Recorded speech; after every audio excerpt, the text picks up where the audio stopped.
再来看台中市北屯区顶礼拜六是发生一站机械式停车位的意外。这是一个独自外的查甫囡仔，甲家长去机械式车位咧摕物件的时阵，哪像有另外一个车主来启动这机械车位，结果呢去夹到查甫囡仔的头壳，落尾送医是救无回来。也那市政府是表示讲，这个机械式停车场无申请执照，即嘛已经要求暂停使用。 画面内底，这只红色轿车吊伫机械车位下骹，车门已经规个变形。台中北屯一栋社区大楼，19尾仔6点发生机械车位的意外，有一个1岁外的查甫囡仔头壳受伤，送病要是救无回来。只有看到救护车来，然后他爸爸好像就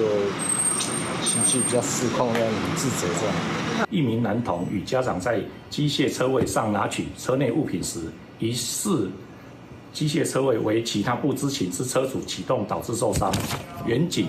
随即会同消防人员协助送往医院治疗。警方表示，事当时车停伫机械车位的，老爸抱这个岁外的后生，老母甲大汉囝先落车，不过边仔有另外一个车主，哪像无注意到遮有人，就启动机械车位互起落，致使这个查甫囡仔去互车门夹掉咧。显然，这个停车场其实是违规使用。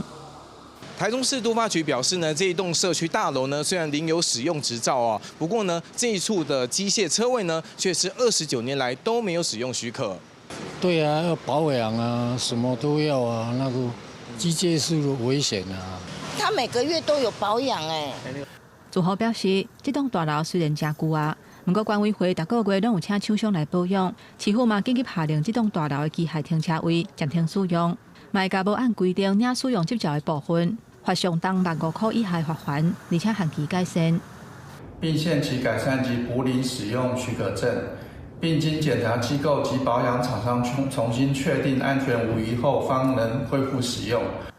市府表示，这栋大楼在1996年摕到使用的执照，不过后续在2024年颁布建筑物机械停车设备设置甲检查的办法了后，管委会一直拢无补申请，除了要求爱补领使用的许可。 嘛会清查规个台中市的机械车位，来确保安全。